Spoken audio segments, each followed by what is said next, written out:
because the experience I was seeing were a lot of people around me were experiencing failure. In my experience of coaching these people, I don't think a single one of them had a fluid relationship with failure.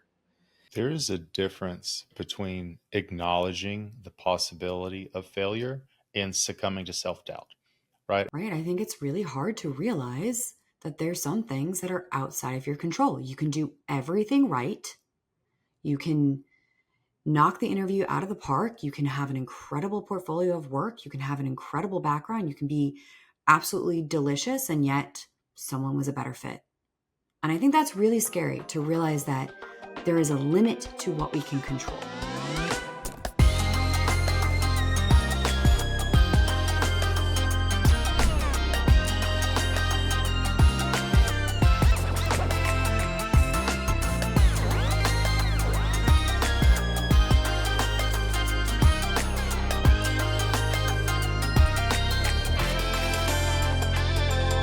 Welcome to No Clear Answers, where we explore the common challenges all humans, creators, and leaders face and break down preconceived notions of common self-help ideas.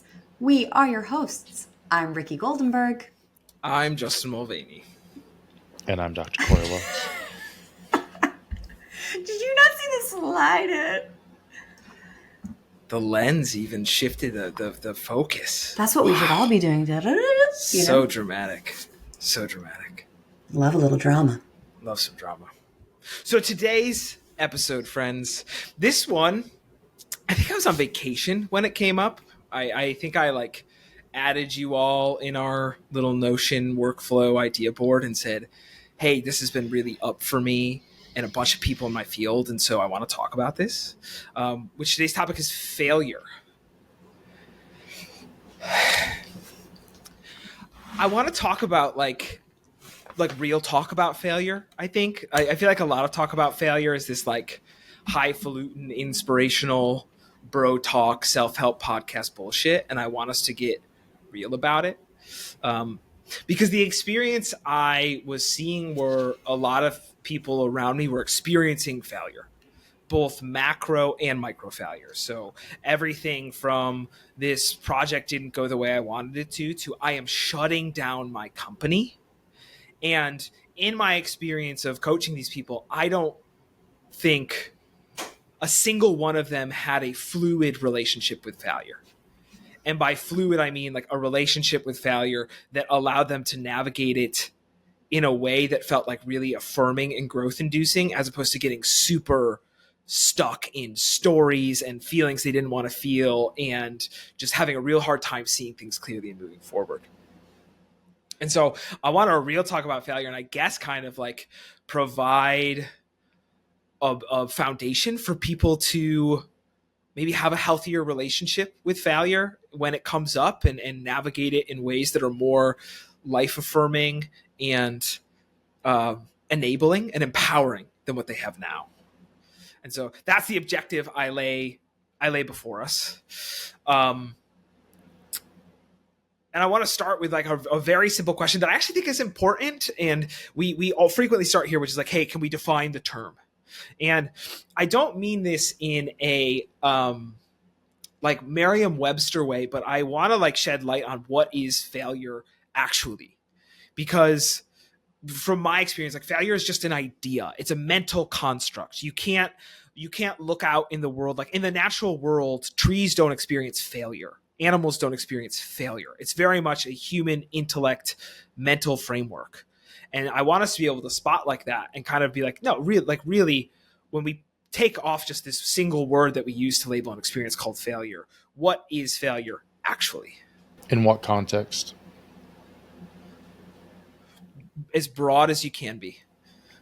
So I think that, you referenced if you have a company and you have to spin it down, right, that can be perceived as a failure in that it is a quote unquote failed business because it cannot sustain itself, right?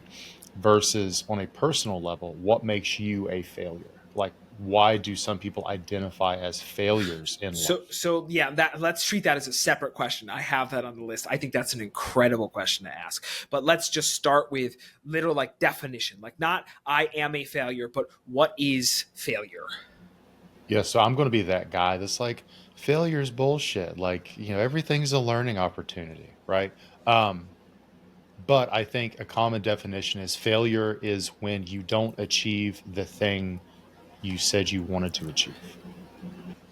Ricky, anything to add over here? That's my exact definition. I think the thing I'd also add is that sometimes failure is the thing you did not achieve that you thought you should or others believed you should achieve. I think there's another component there. I often, because if I'm going to do my bullshit version of it as well, Corey, mine is failure is information. Oftentimes failure is actually just like movement in general. But I actually think a lot about, there's moments in our lives that are considered failures, but are actually celebrations and information and movement. But oftentimes if they are outside of context of what we believe is appropriate, we really struggle with it. So for example, I was with a friend who recently got divorced and she was like, oh, my divorce went through. And I was like, congratulations. And she was like, yes, that's the answer. Right? Because in general, when you say I got divorced, people are like, oh no, what happened? How terrible. And I was like, this is amazing. Right? But I think there's a complexity of failures when you have not met a goal that you and your society believes that you were supposed to achieve. It could be your parents that they thought you should become XYZ. But yes, Yeah. long-winded answer, but there I am. Yeah, so I love this. We all converged on a similar definition. And then Ricky, what I hear you really pointing to is like there's different ways you can relate to failure, right? If the reality of failure is something I wanted to happen or something a part of me believed I should have happen or want to happen, right? Maybe it's not all of me, but a narrative in me. And that thing didn't happen. It's literally that simple. Failure is quite frankly, as simple as that.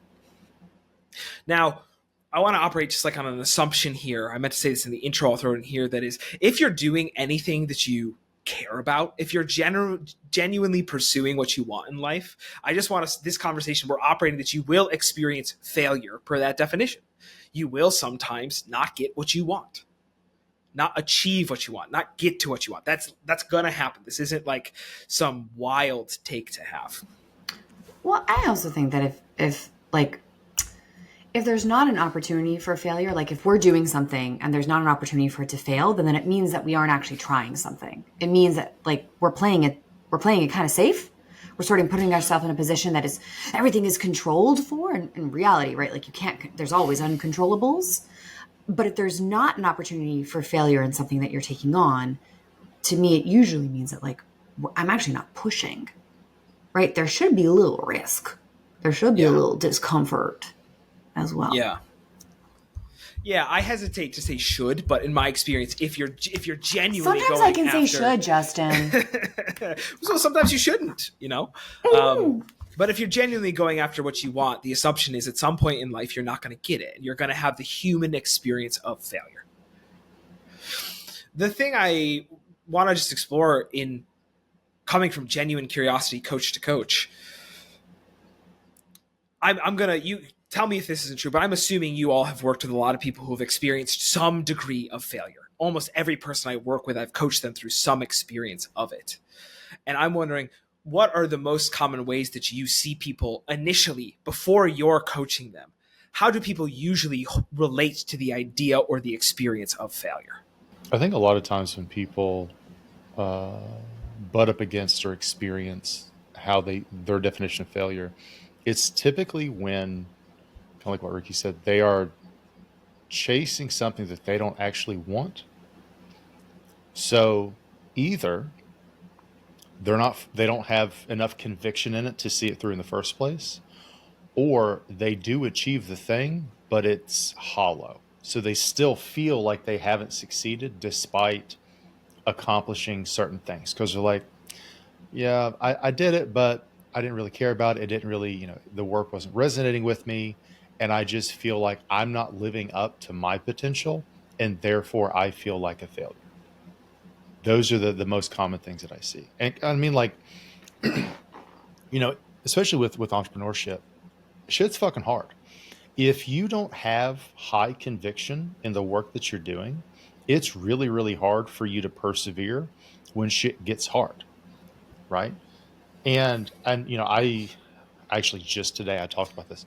I see this especially in certain circles, with business, as far as like content creators or like solopreneurs and things. Um, I kind of talked about, if you didn't have to worry about money again, what would become your life's mission, right? And it's kind of like, I doubt it would be, talking about how to grow an audience, right? Or selling courses on how to build and sell courses, or building a YouTube channel about how to build a YouTube channel, right? Which is what the majority of a lot of people in these specific types of businesses tend to build their businesses around. And the issue with that is, if you don't believe in the work you're doing, you're just not going, we can talk about grit and resilience and tenacity another day, but you're not going to be able to stick with it long term, because you don't actually believe in what you're doing. So then you don't believe in what you're doing, and it inevitably doesn't work out. And then you feel like a failure. And it's like, well, I didn't achieve the thing that I thought I was supposed to want, therefore I am a failure. Right? That's a super common thing that I see people really struggle with. And then now they have a track record of failure, and then that's what they default to. So what you're saying, Corey, is most commonly what you see is the failure stems from kind of misalignment, like what Ricky said, is from pursuing something that you don't really want, and then either failing to get it, or in getting it still feeling hollow anyway. And so it's fundamentally correct. The most common way that you see failure is just total misalignment. Correct. Rick, what about you? Well, I'm thinking about, because there was something in your question that was hitting with me, which was sort of like, what are the people that I'm working with before they work with me? What are they doing around failure in specificity? And so, like what I heard in Corey, which I totally agree, is if you don't have alignment with if you haven't spent time to think about the alignment with your goals and how it hangs out with your values, it's going to be really hard to work through failure. I think the other ways that I've seen it, so I agree. Yes, and I think some of the ways that I've seen it show up for the folks that I work with is that sort of three different ways. One is the failure is creating a little bit of just negative self-talk. It could look like avoidance. It could look like deprecation. They're using failure as a tool to beat themselves up. They like hanging out in this negative space. And oftentimes what's really happening is they're not processing the emotions around failure in order to have forward momentum.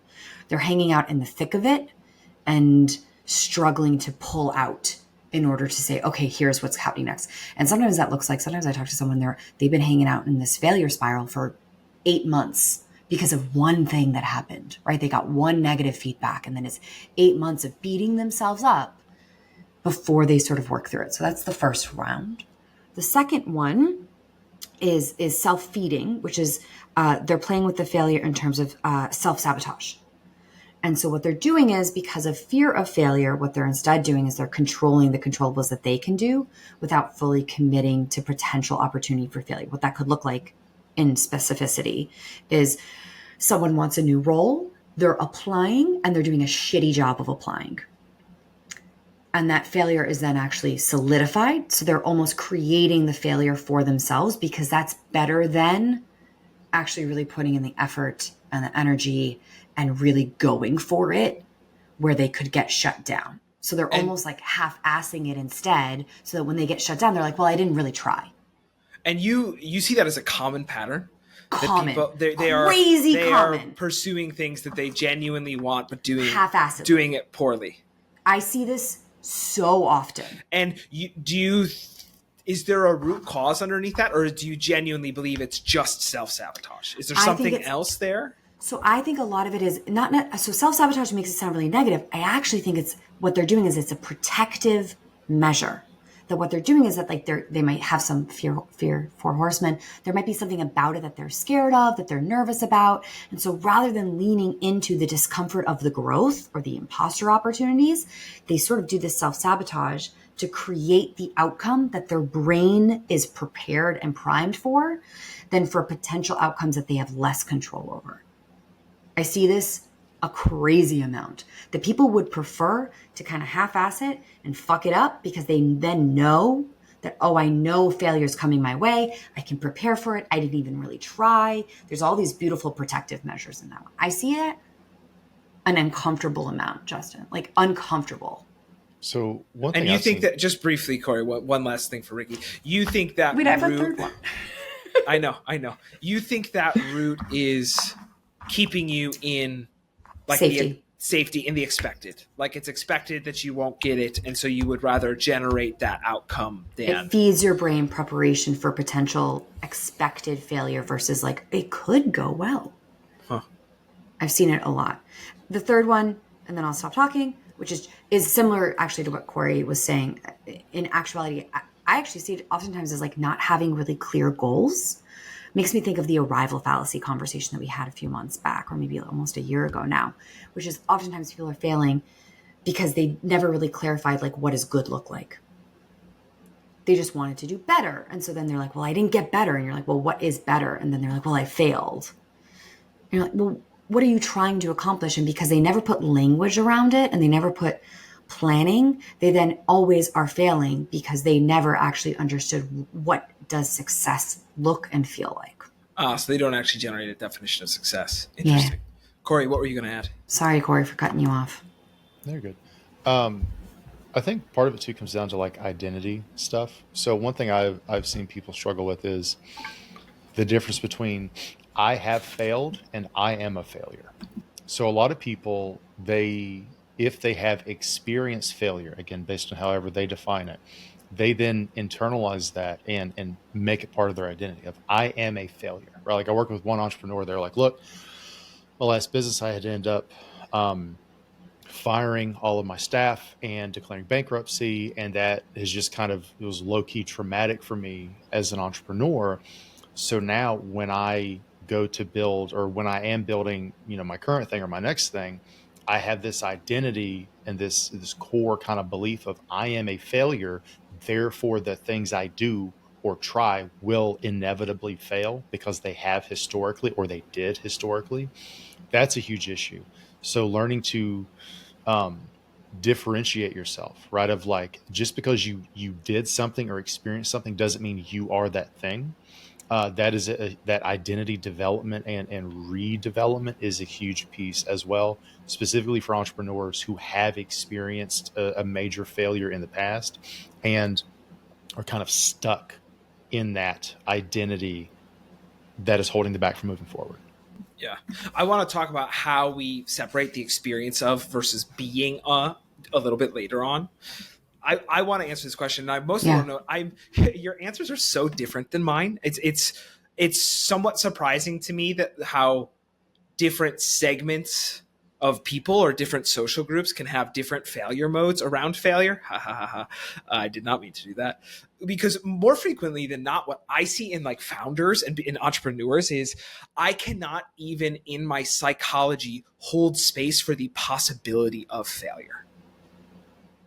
I am so afraid of even allowing my brain to think that I could fail because I'm terrified that that will bring about failure, that then I kind of spend my entire energetic existence as a leader running away from anything that makes me think failure. And that behaviorally can manifest in a lot of different ways, So I don't want to go into all of the different behaviors. Some people, it's just chaotic because anytime they feel failure, they're like, we got to change something. For other people, it's the opposite. It's total status quo because they feel like if they try anything new, it's going to possibly bring about failure. And so for others, they actually operate the same that they would, but they end up getting really tight and locked up and rigid and just expend an incredible amount of energy because they won't let themselves feel the feelings that come up when they think the thought, I could fail here. But so much of the root for me is people just being like, I can't even allow for the possible thought that I could fail, because if I allow for it, then it's going to swallow me whole. Yeah, like that makes sense to me, Justin, because I feel like there's this whole mentality around startups and hustle and grind that like failure is not an option, right? There's like this mentality that like if I even think about the potential for failure, like I'm already failing. Yes. I don't believe in what I'm trying to do. And Yes. I feel like especially with startups, there's so much in the belief, right? You have to have that like, I believe that this is going to work and this is the thing. And so if there's this sliver of failure, suddenly I'm already questioning myself and I'm already questioning what we're done, right? Yeah, totally. Which is so interesting because I was at this founders group and we had a guy come in who focuses on finances for small businesses. And you made me think of this immediately, which is that he was talking about the fact that like all businesses close. Like they just do, especially small businesses. Like part of a business is the life cycle of a business. They were like, unless you're the church, like it's going to end at some point, right? Like it might end in different ways, that it pivots or it gets a new name or it's bought out and you just exit. But like there is a closure. And so not recognizing that's part of the process, I think is understandable because, we don't want to think about it, but it's part of it. There is a difference between acknowledging the possibility of failure and succumbing to self-doubt, right? And I think, Justin, what you're kind of talking about is like, for a lot of the people you're working with, they're kind of conflating them, right? Like they're saying, if I acknowledge that failure is a possibility, that means I will be overcome with self-doubt, and self-doubt will then lead to that failure. Therefore, I need to just not.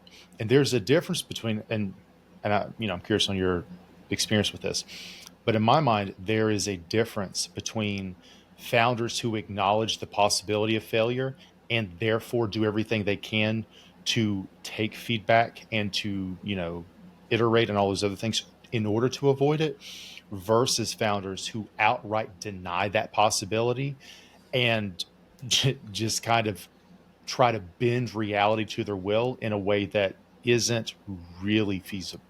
Yeah. I also, this is such a good point, Corey. I also think there's this element of being explicit around what failure is and what failure is not for the organization, right?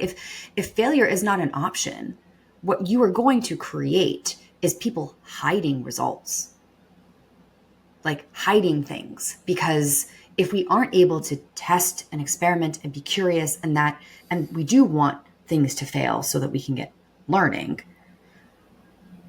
then there's some very beautiful things. But if we're saying failure is contained with self-doubt, and then it's, if we fail, then if we aren't clear around where and how does failure show up within ourselves and the company, I think it results in a tightness that just reverberates. If there's no space for failure, I think that's so dangerous. Yeah, Corey, I think you said it well. I want to actually answer the question around like my experience, which is, I think there's an incredibly small fraction of humans who they can hold on to the delusion that failure is totally not okay and achieve extraordinary results. And I think it's an incredibly small fraction. If you're listening, it's probably not you. You see this in Silicon Valley all the time. Everybody wants to be like Steve Jobs, and the common refrain is like, Steve Jobs wouldn't be trying to be like Steve Jobs. And so like the baseline assumption is assume that making failure something that's totally not okay isn't going to work for you. It's probably going to rip you to shreds. And in fact, even most of the people like the Steve Jobs, like as we look under the hoods of their personal life, there are real costs to that, relational costs, energetic costs. And so another question is, do you really want that? And I think, yeah, Corey, there is the thing you said about to allow for it, you then have to be okay with your self-doubt. I think that's really important. And that's the thing that there's multiple layers of protection when founders are like, I totally can't let myself consider failure. One is that they're protecting themselves from their own self-doubt. And so like if we're going to really open them and shift out of this, we have to go through all the layers of like, can you face the reality that you could fail?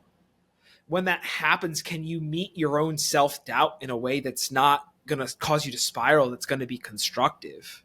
And then from there, can we look at what relationship underneath the hood you have all that makes failure something that you need to tear yourself to pieces for? And there's a lot underneath that hood. And I have worked with multiple founders who we've kind of poked at multiple times, and they've just been like, I totally don't feel resourced to go underneath the hood. And I don't think it's an easy thing to like really inspect highly reactive relationships to failure and shift them. I think it's a long game. Yes. The other thing, like, so Steve Jobs is always like the example. I'm rolling my eyes over here, everyone. Yeah, like it's always the example, right? Because people are like, oh, he could like, he had this reality distortion field and he just willed everything into existence. If you literally just Google Apple failed products, you will find dozens of shit that just didn't fucking work.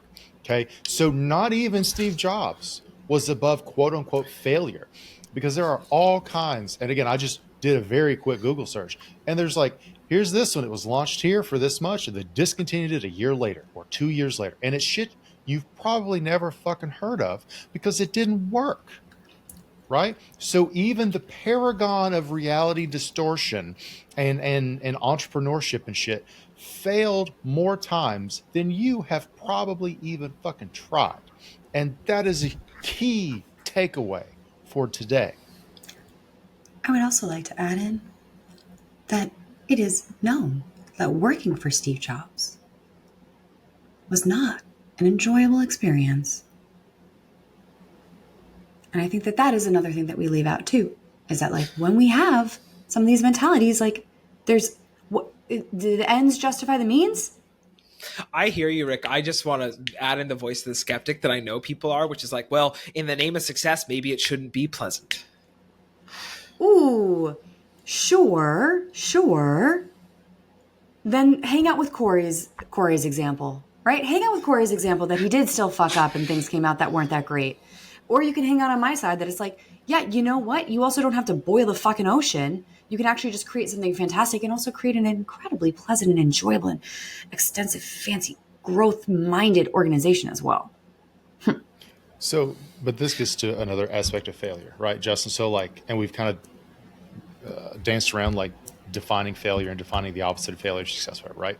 You can succeed in a couple domains, but then utterly fail in others, right? There are plenty of people who commercially, financially were very successful, but had completely failed marriages or families, or they were just a real fucking prick to be around, right? And I think that, you know, we're mostly talking about business and things, but I think in general, because a lot of people, whether they have had a business that has quote unquote failed or not, failure is much more of an existential experience than anything else, right? Because there are people who, again, on paper, have been very successful, yet personally feel like a failure, right? And I think that that is a much more universal slice of this conversation.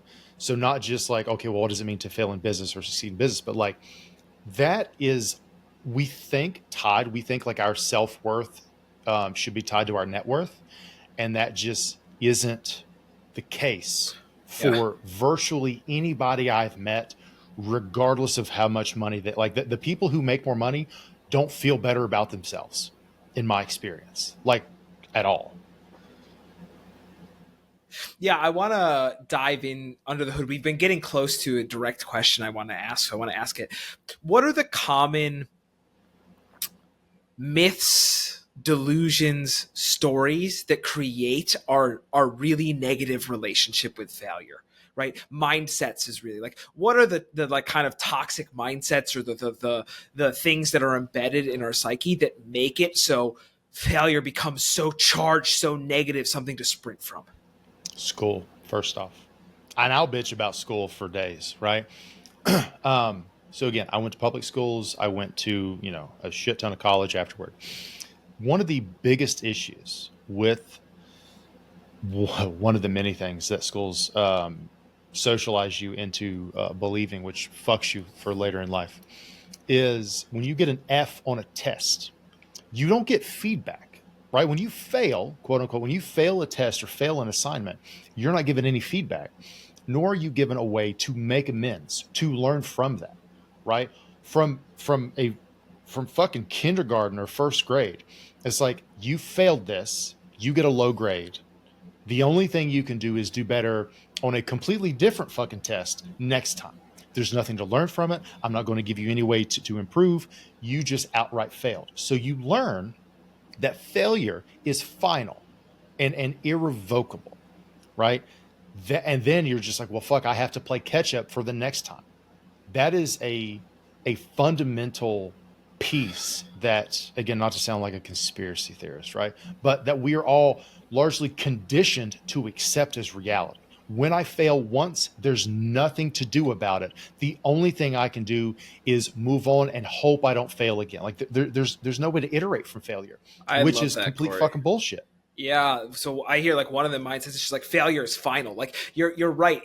In grade school, it's like sure, you may get your average higher, but it's like the failure is still, it's on the permanent record. It's still pulling you down the whole time, which in my experience totally doesn't model reality. Like in reality, you fail and then you just kind of you wake up the next day. It's a new day, and it permanently affects your GPA, right? Yep. Like forever. Yeah, for fucking ever, until you go from middle to high school or high school to or undergrad to grad. That's it. So if you bomb one fucking and like some classes, you only have one or two tests.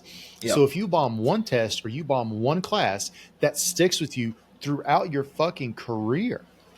Which isn't it? So I was watching this thing the other day with Scott Galloway. He was on My First Million. He's getting hot. He's getting hot. You can go, Corey. Give it to us. Well, tell us about Scotty. Scott you know Galloway. Corey's hot when he's rubbing his face. If you're not watching, Corey starts to fucking. He starts to self-soothe around what he's thinking about.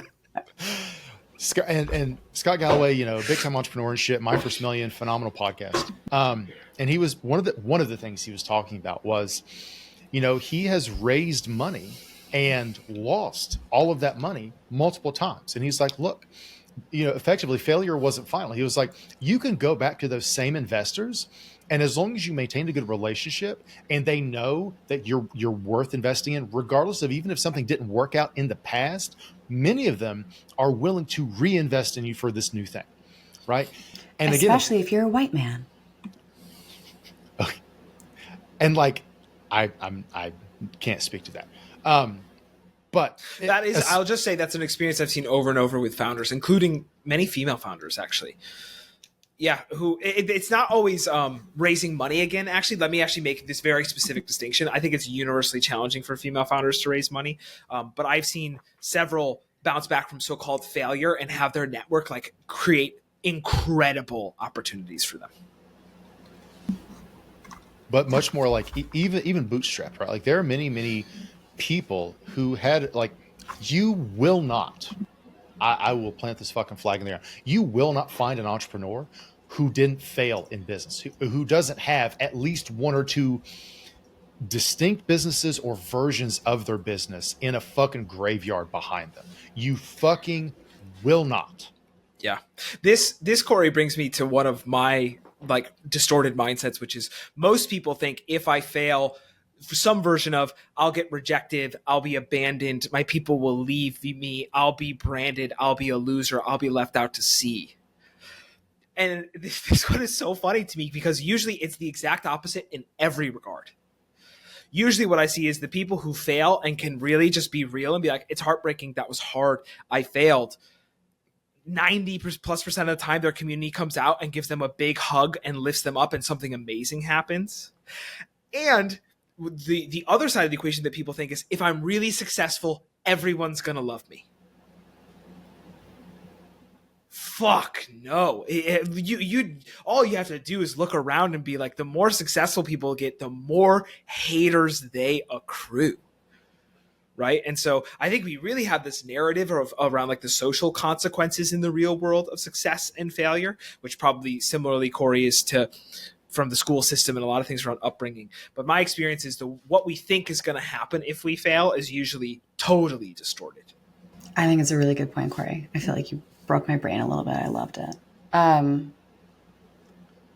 I think about it as so much of our lives is like the movie montage of the training scene. You know, so often we're getting the stories of failure after the fact when it's been packaged. You know, it's like, oh, this has ended and here I am and here are my learnings. And so I actually think what we're missing is seeing more of, Justin, of that like vulnerability, of that honesty, of talking about in the shit of it what is happening and recognizing that actually you can create really beautiful community. And Corey, I think this is a good point that Scott's pointing out, is like, you know, failing doesn't mean that you're going to continue to fail as it does in the school system, right? Once you have that F and your GPA is fucked and you don't get to improve. I think that because we spend so much time only hearing the end result that's been packaged and is a beautiful story, we don't actually see, like, sometimes in the meat of the grit of the failure, it's shitty in there.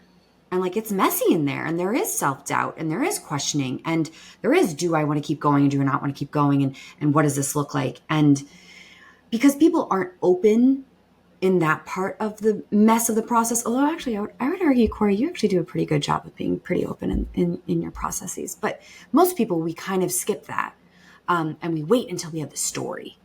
And so I think that for us, because we just are unaccustomed of talking about the discomfort of the process that is failure, we don't know how to have that dialogue. Whereas when you do start talking about it, like Justin was noting, like, people come out of the woodwork, right? If you're like, hey, this is the thing I'm struggling with, people are like, oh yeah, that's happened to me. And here's some thoughts, and here's what you can try. And suddenly, you know, what's the, goddamn, you both use this phrase, the rising tides rises all.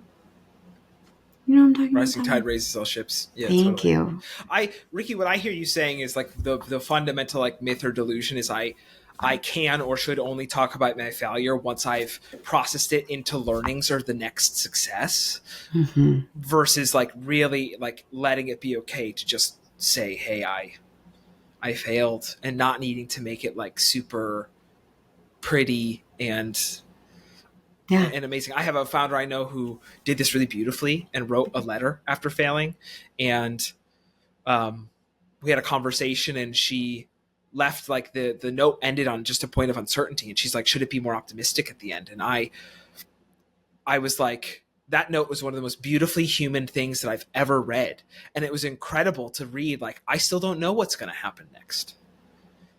And it's such a universal experience, and it's such a gift to other people to be able to just be like, hey, I'm in the middle of failure and I don't know what any of this means, and I'm here because it's something that, I don't know, everybody that I know around me who I deeply respect has like been there. And it's something it's a very hard place to connect from, and it's deeply connective to see someone else, see yourself in someone else in those situations.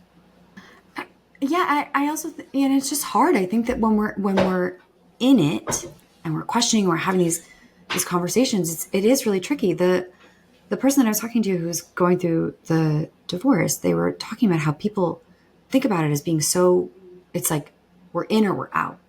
And they're like, this was like 10 years in the making. You know, it takes time to figure these things out, which I'm sure it's the same for founders and entrepreneurs or solopreneurs. Like, it takes time to figure out, am I closing this? Am I shutting down a business? It could sometimes be a financial concern, but like, it is really hard to make these decisions. So when you're in the mess of it as well, when we're in the discomfort of things not going well, I think it's really hard to figure out and verbalize and talk through where you are. Another thing with like failure and what I call tactical vulnerability and things is like, when I hang out with successful people, there's not necessarily a lot of bragging about like, here's all the cool shit I do, or here's all the like, people are like, here are the fucking war stories. Here's when I was like all my underdog adventures and shit. Like, here's when I failed. Here's when shit I didn't know how I was going to pay the bills. Or here's all the how I, when I needed to just eat shit and grind for a minute and how awful that was. Remember my first job? Remember this? Remember that? Like, oh, I grew up, in poverty, or I, overcame addiction. Like, those are the things that people talk about, is their failures and how hard those were what they learned from them, how they, eventually were able to iterate from them and, quote unquote, overcome them. Those are the shit that people talk about. They're not sitting around like, oh yeah, I did this, or I bought a yacht today, or oh, I did fucking like, oh, I went, in fucking whatever island. That's just not how people talk largely. Versus talking about all their failures. So it's like, I'll use myself as an example. Anytime I hit a fucking wall, right? Because again, entrepreneurship is its own thing. Anytime I hit a wall, I'm like, this one day will be a great story or chapter in my fucking autobiography. Right? Whether or not I ever actually write one or whatever, like, but my memoir, like, that is honestly one of the single most helpful reframes for me when shit seems just insurmountable, or when I don't know, which direction to go next or whatever, or just it feels like this thing is just crippling. I'm like, everybody I look up to, one of the reasons I look up to them is because they were able to persevere through extreme hardship. This is an example of a hardship I am going through that will hopefully one day inspire somebody else to take a similar journey, right? And I think that is a much more empowering way to look at it than denying failure or trying to run from it or even see it as a character flaw. So much as this is honestly part of the price I pay for growth and to try to reach my potential and to try to have an impact and do work that is worth doing. I don't see a way to do that without running into some kind of failure along the way. I think the question that leaves me with is like, what makes the experience of failure so painful? Corey, you kind of highlighted this. Like, really, when I think people have highly reactive or avoidant relationships with failure, it's usually because there's deep pain that comes with failure. There's something they want to avoid, and I think it's a useful question to explore in its own right. And there's another mindset I just want to throw in as the last thing I see that really makes failure particularly painful, which is, I hear people say things like, if I do or did everything right, I wouldn't have failed. And so what they tell themselves afterwards is there's kind of a weird delusion in here that I've unpacked with people, which is like, I have control over the whole universe. And there's a way where if I had just played the chessboard better as God of my reality, failure would actually be impossible. It would have been impossible and it wouldn't happen. And so there's a way where people like really hold on to this version of reality, which, I think it comes, like you said, Corey, from schooling. Frequently it comes from critical parents. It comes from critical role models who every time you fail basically get right in your face and go like, how did you cause this failure? Which leads to a worldview that's like, okay, well, there's a way where I can be so good or do it so right that failure will never happen. And really, that's something like when I see that in somebody, I just want to be like, fucking, what makes you think? It's a little bit of like punching their ego down, but it's like, what makes you think you can control the universe so much that you will never experience failure? Sometimes you just fail. Sometimes there's nothing you could have done. Sometimes there was nothing else to do about it. Sometimes you just don't get what you want. And it doesn't mean you could have or should have done something differently. Maybe you just played all of the best hands that you could, and the competitor consistently got better hands. I think it's really painful and hard for people to let go of that. I think you have to be willing to like dip into a bit of an experience of helplessness without making it mean you are helpless and weak and nothing. And I think that's a very painful thing that people sprint away from, myself included, to just admit, sometimes I'm just going to fail and there's not going to be a lesson and it's not going to mean anything. It just means sometimes it doesn't work out for me. But that itself is a lesson. To me, right? Like, I see that yeah. In and out. Like, so for example, right? So like there are macroeconomic factors that are completely out of your control that you can do, like you said, do all the correct things and the things correctly, yet due to things so much bigger than you, so much, more pervasive, right, across industries, whatever, maybe you do some shit and like then all of a sudden a recession happens. And the recession especially affects the type of business you're doing, right? That in and of itself is a lesson. So let's play that out. Maybe you can choose to learn what are quote unquote recession proof or recession resistant businesses or business models that you can then play with for the next business, for example, right? Just learning as just character development, learning that like, oh, I can do everything right and shit still may not work out, which means it wasn't a personal failing or character flaw or whatever on my part. Sometimes that's just what happens. Therefore, I can start to disconnect again my net worth from, or my self-worth from my net worth, right? Like my ego from my income potentially, right? Because I see that especially with a lot of entrepreneurs of their business, performance affects their own self-evaluation and belief about who they are and how good of a person they are, how worthy they are, all that other shit. So if you go through that and you're like, oh, fuck, this doesn't have anything to do with me sometimes. I can be a perfectly legit person, a good person, and my business may just not work out due to shit completely out of my control. And that is an important lesson for me to take with me the next time I do something. Yes. And I also think that's really scary. Right? I think it's really hard to realize that there's some things that are outside of your control. You can do everything right. You can knock the interview out of the park. You can have an incredible portfolio of work. You can have an incredible background. You can be absolutely delicious, and yet someone was a better fit. Doesn't mean you're not qualified. Doesn't mean that you're not good at what you do. Doesn't mean that you aren't a fantastic candidate for another role. It means that we didn't have the fit.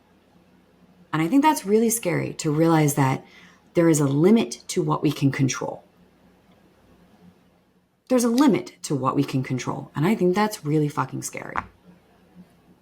Yeah, I think the key to like having a healthy relationship with failure is your capacity to grieve and feel heartbreak and like let yourself feel as disappointed and upset and like not suppress that or need to immediately turn it into fuel, just to like be able to sit in and move the energy of like, that fucking sucks and I really wanted that to work out. I think a lot of us skip that part, or we're trying to avoid failure because of fear of that part. And I truly believe that part of moving through failure is experiencing the shitty part of it and saying like, this really sucks. Some of us, we hang out in that space for 8 months, which might not be super supportive. But then some of us try to skip it, right? We try to like, just keep going. And it's like, take a minute. I Sometimes also it's see shitty. the people who usually stick in that space are beating themselves up.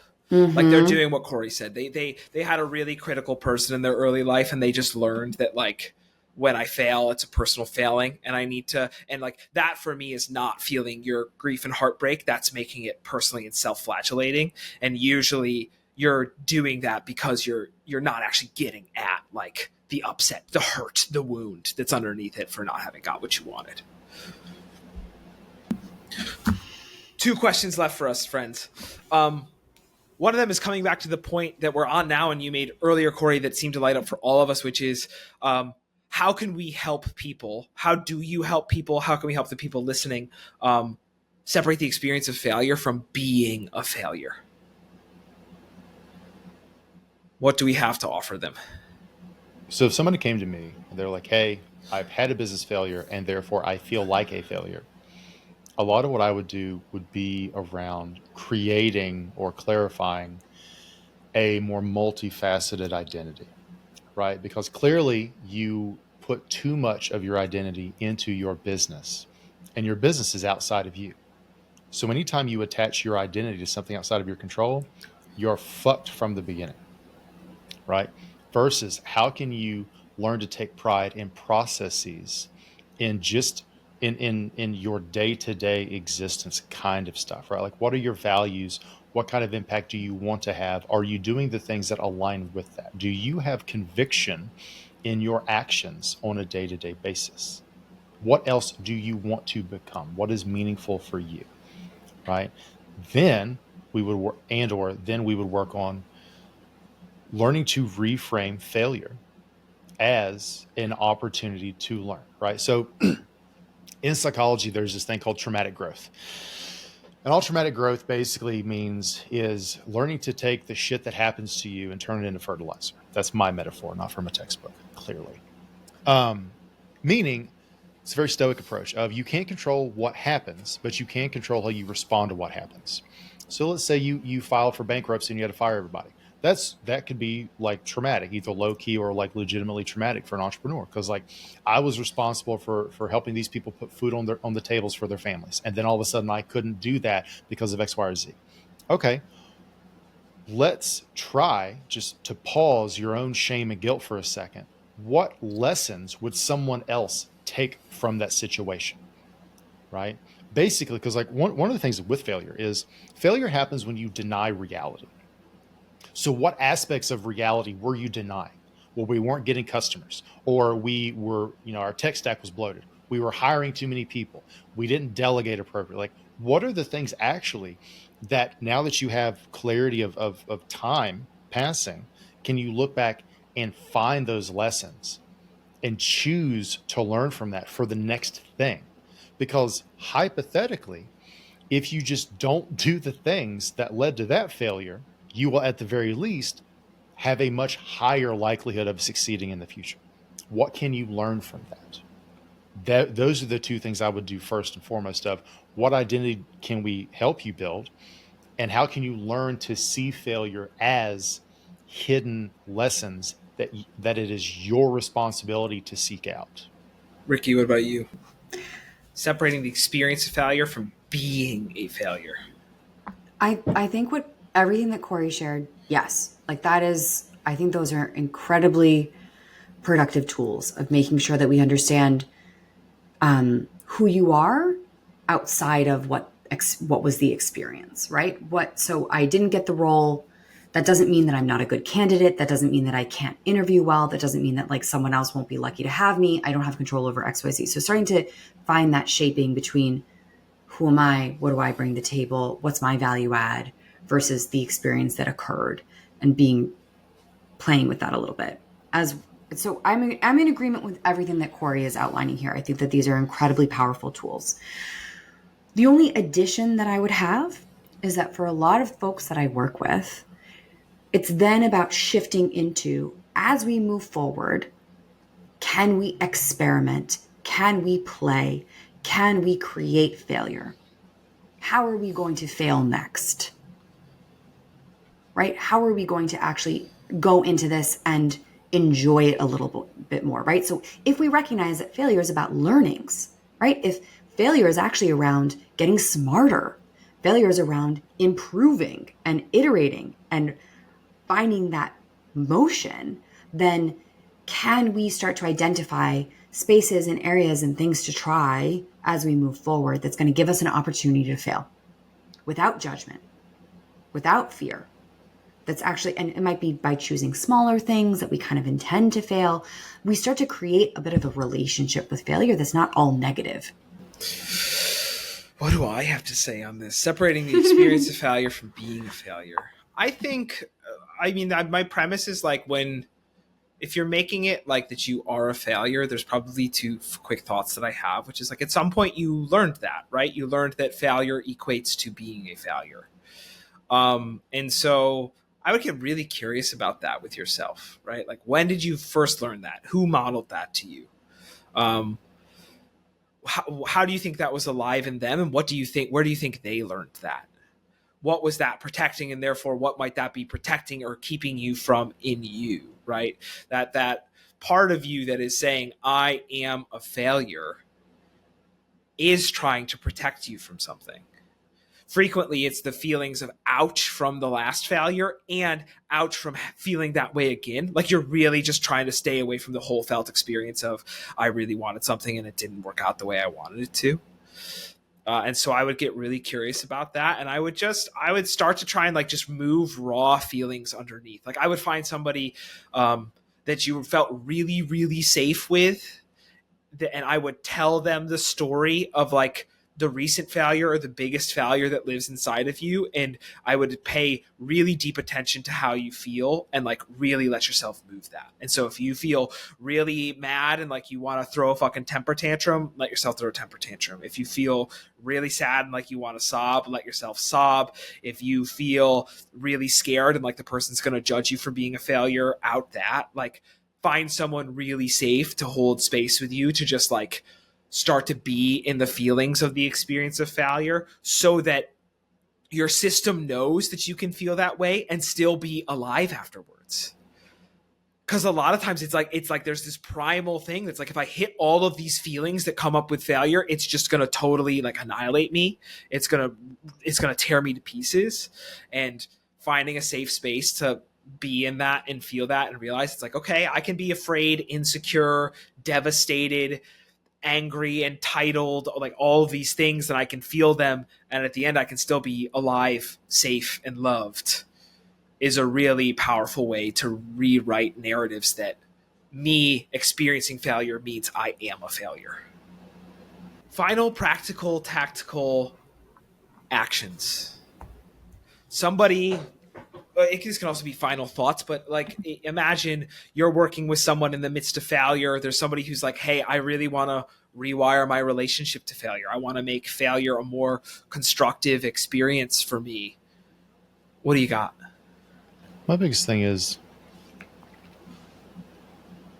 the best piece of advice I can kind of give is learning to redefine failure as feedback. Because when you see failure as feedback, you can't actually fail.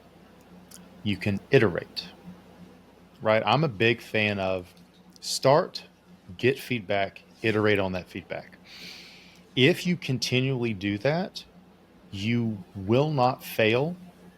In that, failure, basically failure is like, actual failure is when you give up. You stop continuing to move, to progress. Okay. If you're always learning, always iterating, getting feedback, operating on that feedback, there's not failure, because you're constantly learning and improving, right? A really common mistake people make is they look at the current version of things and assume the current version was the original version, right? When you look at, what is it, like Instagram was originally not like for pictures or some shit, right? Or like YouTube was originally like a dating app or some shit, right? Look back at whatever a lot of your favorite companies, especially software companies, look at what their original version was. In some respects, they did fail in that what they currently do isn't what they originally did.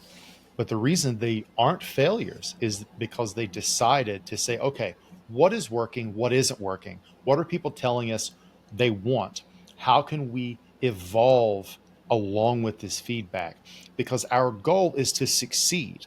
Our goal isn't to succeed in this one very rigid way. That's what fucks people, is they say, this is the only definition of success, and this is the only route to success. But if you are flexible and you get feedback, and more importantly, iterate on it, you straight up cannot fail, because you continue to move and go and grow and evolve. Because the only true definition of failure for me is when you get to your deathbed and you look back on your life with regret, because you say, fuck, I wish I would have done X, Y, or Z, that I actually had the ability to do, yet I didn't, because I was so afraid of failure, or, other four horsemen of fear type shit, right? That is true failure, because you are out of fucking time. You cannot iterate. You cannot grow and evolve. That is failure. But other than that, failure is just feedback. I think today is a day that Corey speaks first, and I'm just like, yes, +1. Do I need to keep talking? No, I think the only thing that I would add in this space, and Justin, you made me think of this too, is like feeling the feels, right? Like, failure is part of this, and that's okay. I think of it as a lot that by having failure and having feedback and iterating and having these discomfort, what that actually is is doing is that it's demonstrating that you care and that you're trying, right? If you don't experience failure, then you're playing in a space of comfort. And if we are trying things and we're failing, or we're receiving feedback and iterating, and we're actually experiencing the emotions associated with them and working through them and moving forward, that's pretty damn impressive. I think that we have a really negative connotation with failure, that failure is something to be avoided at all costs, something that is representative of, therefore you are a failure and you'll never improve, a la GPAs. And if instead we recognize that failure is actually expected and is part of this experiment that we're doing of life, then I think it can be such a fucking release to get out there and expect, interact, and enjoy failure. And if we also create an environment that supports that, I think we'd all do a lot better. I think your teams will do better. I think you will do better. I think your relationships will do better if you are creating space for hurdles. Yeah, I like, Corey, as expected, like a lot of your approach is very like mental model and frameworks around failure. And I think it's so helpful. And so I think like really seeing what it's like to bring in that scaffolding and noticing how you resist it. Like if Corey was saying all that, you're like, no, man, failure's real. And it's like, notice that, because there's something good to learn about yourself. And I just have the thought here. It's like, yeah, if you're stuck on failure, it's feelings that are stuck. That's where you're stuck. There's something in you that wants to move that you're just not letting move. You're stuck on your unrealistic expectations for yourself, unrealistic criticisms. I don't think I have anything to add, honestly, from my answer from the last time, which is like really learning if failure feels personal to you and feels like you failed and you're bad, like really looking into and inspecting where that first came from inside of you. Like, where did that really come from? Where did that come from for them? How, like, what does that create in you? What pain does that create? And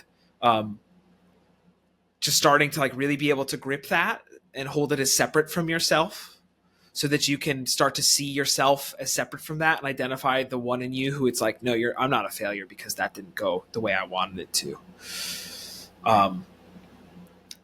And letting yourself like feel your feelings. I think I really specifically reached for that temper tantrum before, because frequently when we're having a bad time, it is because like there's a part of us that's a little kid that's like, it feels so much bigger. And some of you who are listening may fucking trigger yourselves with this, but it is this. Your company failed usually has a very similar thing to like, I wanted mom to buy me a Butterfinger and she fucking did it. And you want to fucking flop on the floor. You want to punch something. You want to kick. You want to scream. You very sincerely, deep down, wanted your company to succeed. You wanted mom to buy you the Butterfinger. You wanted to go to the playground, and it didn't work out that way. And like, just let yourself have that and see what happens. It sucks. Let yourself feel that for a little bit and just let it suck for a bit without needing to go, I'm bad, or hey, what do I do about this? Let yourself be in that space.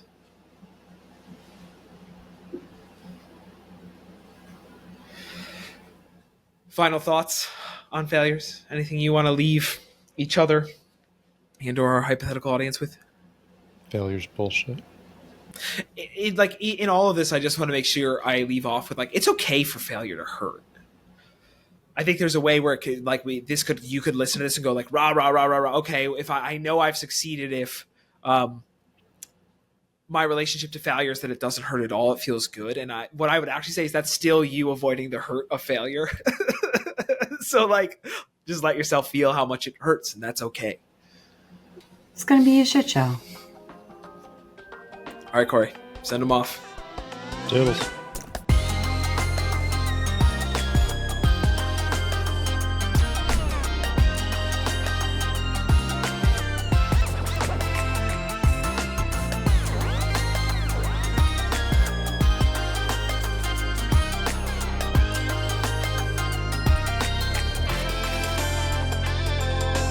When I was a kid and I would get in trouble, my mom would come into my room and she would say, hey, you're grounded, go outside.